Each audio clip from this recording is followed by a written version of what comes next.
नमस्कार दोस्तों, स्वागत है आप सभी का नीलम डेली स्टोरी में एक नई कहानी के साथ। मिहिर सुबह से 3 बार पढ़ चुके अखबार में सिर डालकर बैठे हुए थे। प्रिया मेज पर खाना लगा रही थी।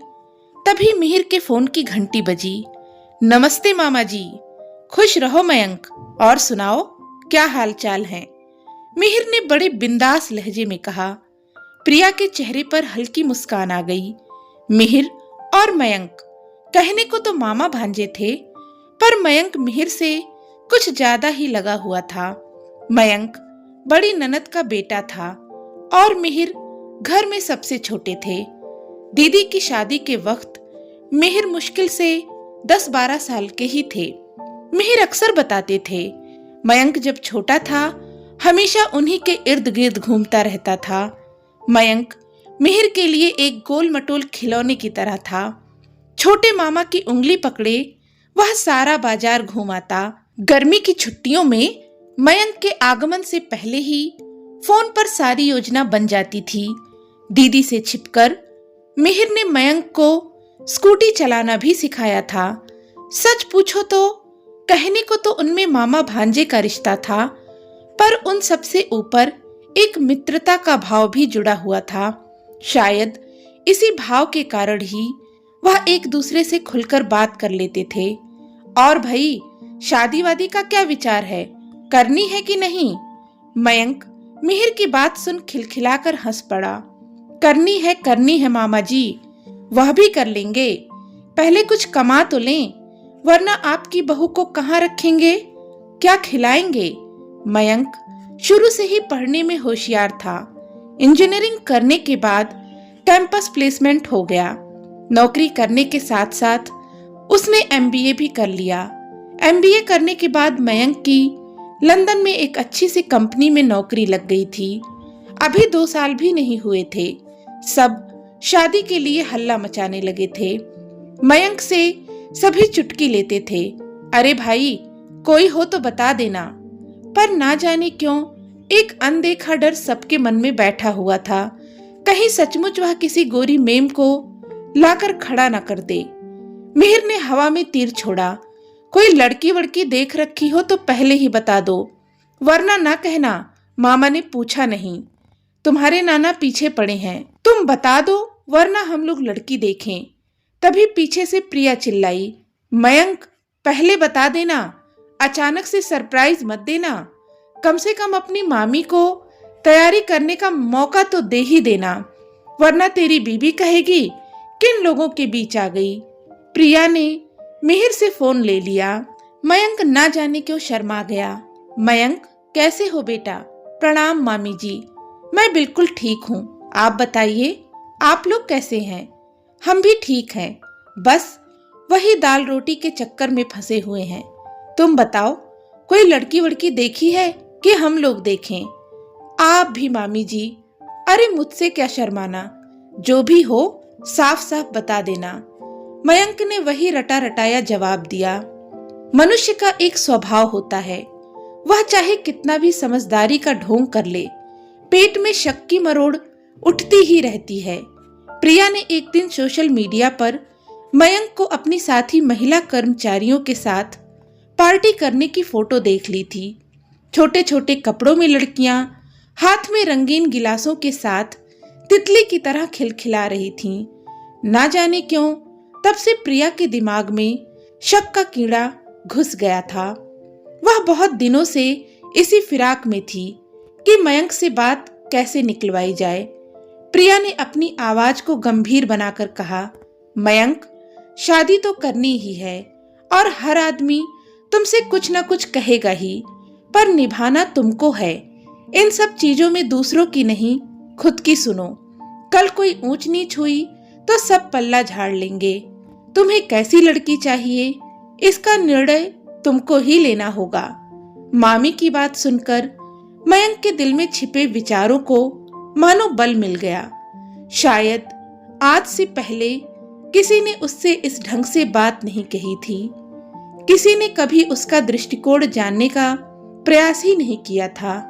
मयंक कहना तो नहीं चाहिए, सब मेरे अपने ही हैं, पर तुम्हारे घर या फिर यहाँ तुम्हारी नानी के घर का माहौल ऐसा नहीं है कि नए जमाने की लड़कियां अपने आप को एडजस्ट कर लें। सच पूछो, वह वक्त के साथ बदलना भी नहीं चाहते। हम लोगों की बात छोड़ो, हमने तो जैसे तैसे निभा लिया, पर तुम्हारी पीढ़ी यह सब नहीं झेल पाएगी। सच कह रही हो मामी। घर पर पापा, मम्मी, दादी, ताऊ ताई जी सब शादी के पीछे पड़े हैं। हर दूसरे तीसरे दिन मम्मी एक फोटो लेकर खड़ी हो जाती हैं। मैं उनसे खुलकर कह भी नहीं पाता कि अचार मुरब्बा वाली लड़की मुझे नहीं चलेगी। मयंक की बात सुनकर प्रिया खिलखिलाकर हंस पड़ी। प्रिया सोचने लगी, सच ही तो कह रहा था मयंक। उसकी शादी के समय पापा ने भी तो शौक में यही सब लिखवाया था। मयंक ने बड़ी लापरवाही से आगे कहा, मामी जी, आजकल के जमाने में यह सब खाता कौन है? सब तो फिगर कॉन्शियस हैं। वैसे भी आजकल तो बाजार में सब कुछ मिल जाता है। फिर भी बेटा, प्रिया के शब्द गले में ही अटक कर रह गए। गलत तो नहीं कहा था मयंक ने। मम्मी जी अक्सर कहती थीं, आजकल की लड़कियां कुछ नहीं करना चाहती। ऊपर से तुर्रा यह है कि पढ़ाई कर रहे हैं, खाना बनाने के लिए तो पूरी जिंदगी पड़ी है। प्रिया सोचने लगी, उसके पापा ने भी तो उसकी शादी के वक्त कुछ इसी तरह के शौक और विशेषताएं लिखवाई थीं। कुछ तो ऐसी भी चीजें शामिल थीं जिनका उससे दूर दूर तक नाता ना था। उन दिनों कुकरी बेकरी बड़े लोगों की चीज हुआ करती थी। पापा ने वह भी लिखवा दिया। शायद लड़के वालों के सामने वे अपनी बेटी को कम नहीं दिखाना चाहते थे, या शायद यह भी हो सकता है कि वे किसी भी आधार पर बेटी के ऊपर रिजेक्शन का ठप्पा नहीं लगवाना चाहते थे। पर इतने जतन के बाद भी 2 जगह से रिजेक्शन का ठप्पा लगने के बाद प्रिया की शादी मिहिर से हो पाई थी। वक्त बदल गया था, पर वक्त के साथ लड़कियों के लिए सोच का दायरा नहीं बदला था। लड़कियों को आज भी रिजेक्ट किया जाता था, पर हाँ, समय ने करवट जरूर ली थी। अब लड़कियां भी लड़कों की तरह लड़कों को रिजेक्ट करने लगी हैं। Hello hello.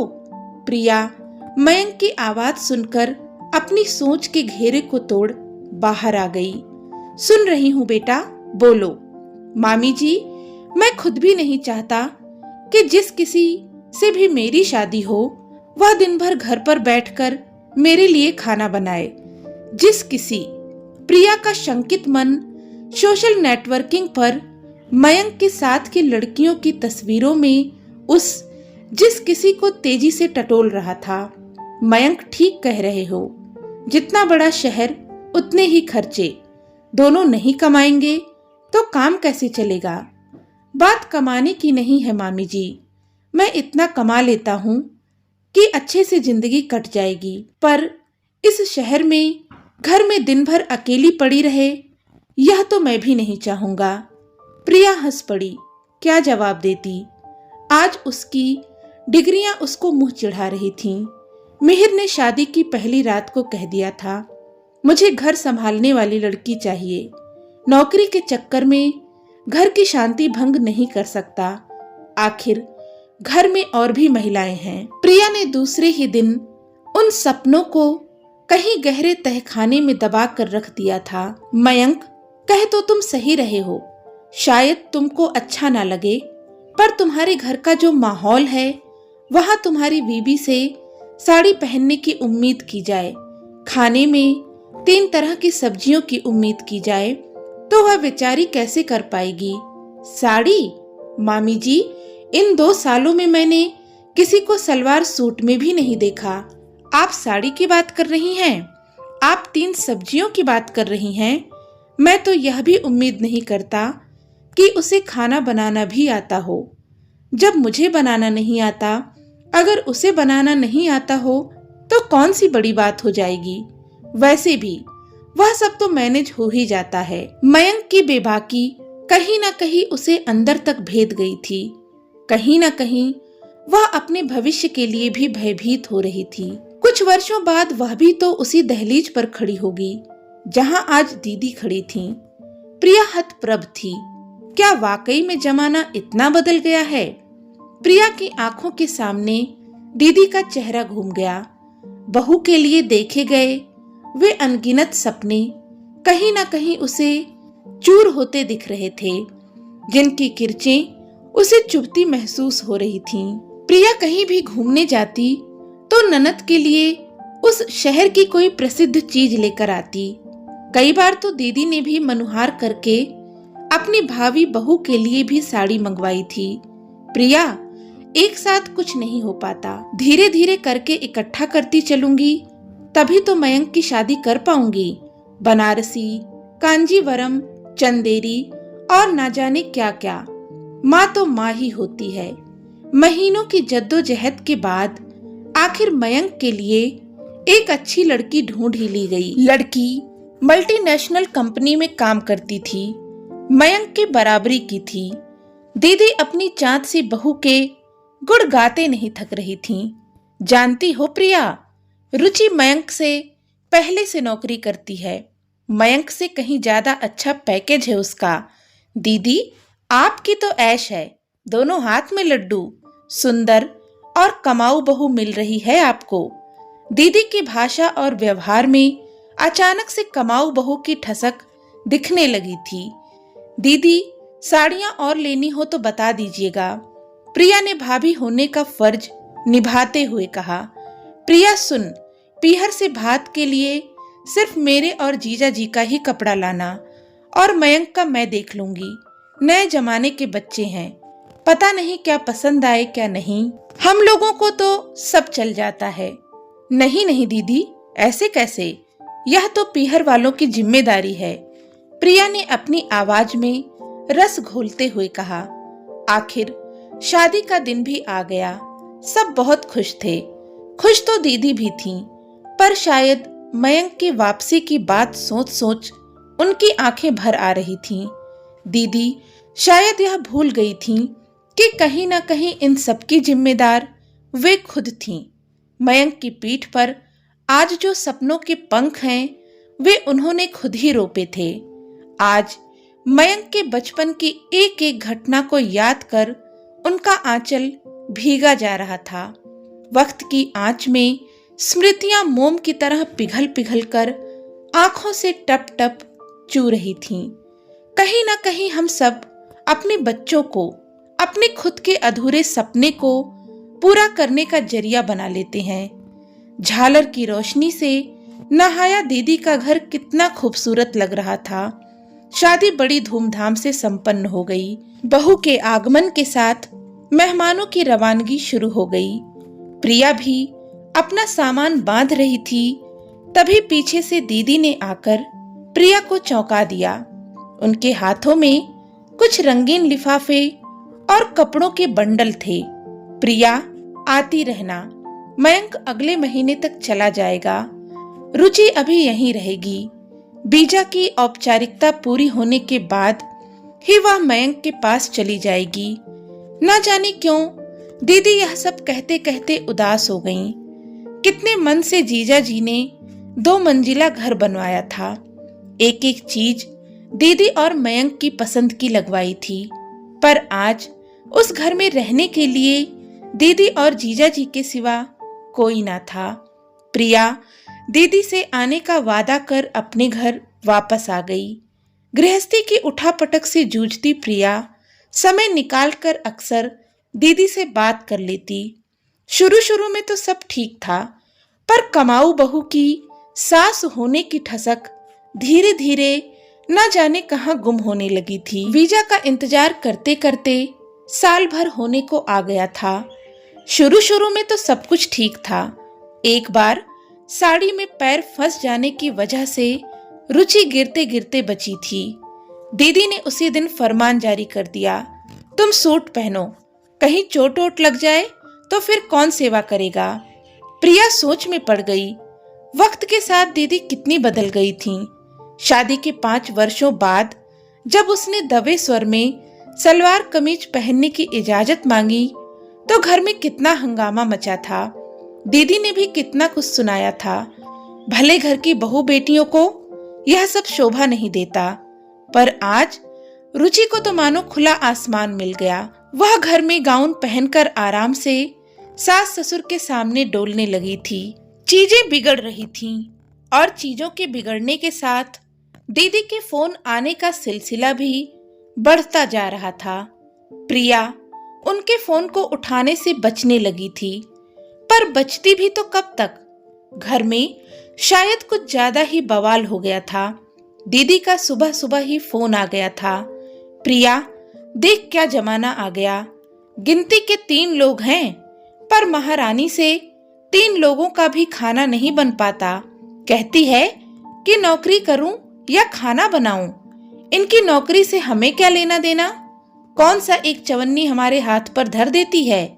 तीज त्योहार पर दे भी दिया तो उससे क्या पेट भर जाएगा। कहती है कमाने का क्या फायदा जब एक खाना बनाने वाली भी नहीं रख सकते। अब यही रह गया कि घर में 2-2 औरतों के रहने के बावजूद नौकरों के हाथ का खाना खाया जाए। प्रिया चुपचाप ननद की बात सुनती रही और सोचती रही कि दीदी को बहू से उम्मीद करने या कोसने से पहले एक बार अपने बेटे से भी पूछना चाहिए था कि उसे कैसी बीवी चाहिए थी। रुचि ही हर बार अच्छी बहू होने का प्रमाण क्यों देती फिरे। आखिर मयंक कब आकर यह कहेगा कि उसे तो ऐसी ही जीवन साथी चाहिए थी। आखिर रुचि ही कर्तव्यों की कसौटी पर क्यों और कब तक पिसती रहेगी। क्या सचमुच मयंक कभी यह कह पाएगा। प्रिया सोचती रही, क्या इस सवाल का जवाब कभी कोई दे पाएगा। सच कहा है किसी ने, समाज स्त्रियों के लिए कभी नहीं बदलता। सवालों के सुलगते अंगार पर न जाने स्त्रियों को कब तक जलना है। दोस्तों, इस संबंध में आपके क्या विचार हैं, हमें कमेंट करके जरूर बताएं। कहानी पसंद आई हो तो प्लीज इसे लाइक शेयर करें और चैनल को भी सब्सक्राइब कर लें। धन्यवाद।